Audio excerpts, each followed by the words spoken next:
You were immortalized on the stage, weren't you? Oh, yes. How? Because he uses a lot of my recordings. Which ones? Oh, I can't begin to tell you how many. Almost the half of the whole first act are my vocals. And I'm so proud. Tell us some of the vocals. I can't even remember. What were some of them, darling? Tina, get the axe? What? Tina, get the axe? No, that was my... The summer stock medley I did on the Stephen Edie show, and I've just donated all of my orchestrations to the, what is it? Library of Congress. And so all of those things are very fresh in my mind because I'm giving them all the extra. That summer stock medley runs about that thick. And he uses a lot of the songs out of it. Did he use any of your lines? Yes, I did a long fashion, all the fashion stuff. He does a whole long riff. Actually, it was a fashion piece that was actually printed in a book in the 50s about when to wear your gloves and to put on your little black dress for the off-Broadway show and so forth. And I just read it, and I said, how are you ever going to do lip sync this? I said, should I read slowly? He said, no, just roar ahead, just straight ahead. And he lip syncs this thing, and it is so funny. He only came to my house one time, and he has a very, very special kind of things for his health and everything. And I said, would you like this? Would you like this? Would you like the other thing? He said, no, do you have any rice? And I said, yes. And he said, that's all I eat is rice. So I put it in front of him and I said, that's glop. Robert Sorrell, how do you fit into this lip-syncer act tonight? I've been doing jewelry for Lypsinka for a few years, and she's been wonderful for me because she's everywhere in the press, and every time I see her, she's got what I call the Lypsinka diamonds on, which is a piece that I did especially for her because Lypsinka needs things that can be worn in many different ways.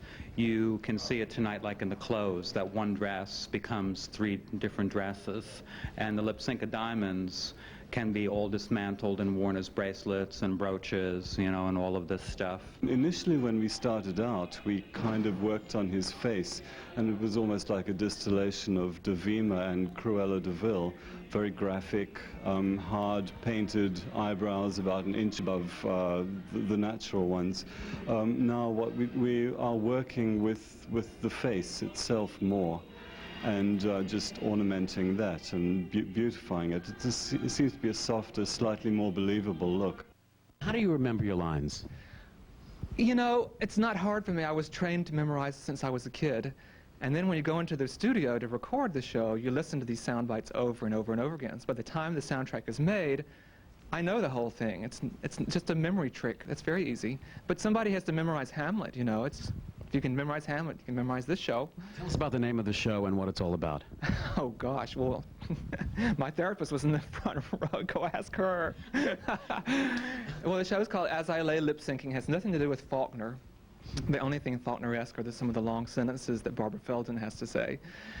But I woke up one afternoon at like 1 in the afternoon. I slept 13 hours. I was very depressed. I was lying down. I thought, make a comic show out of your depression. And I thought, lying down as I lay lip-syncing. And that's how I came.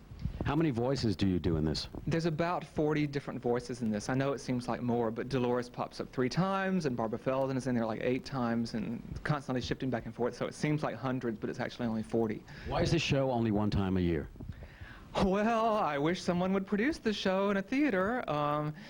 I have been avoiding New York, actually, because the longer you stay out of New York, you know, the more interested people become. I did this show last year, 1 night, and now we're doing it here only for 2 performances because the theater is so big, we can't afford to rent it except for 1 night, you see.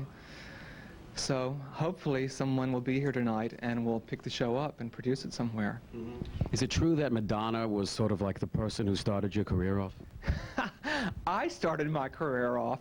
How did that happen? My career or Madonna? Yours.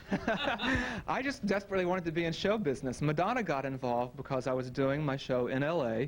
She came to see it. Then these producers were going to produce another show of mine. They knew she'd come to see me. They thought maybe she'd like to invest money. They called her. She said yes. She came to the opening. And that's how it all happened. My connection with her. It's very generous, very nice. Did you go up on Joan Crawford and Betty Davis and all these great old movie stars? You know, when I was a kid, I grew up on Anne Margaret and Marilyn Monroe and Jane Mansfield. Later on, I found out, oh, there's this person named Betty Davis and Joan Crawford, and then, you know, I loved Lucy and Carol Burnett, and then Lily Tomlin after her, and then Bette Midler, and then I got to New York, and I discovered Dolores Gray, and she came to the show tonight.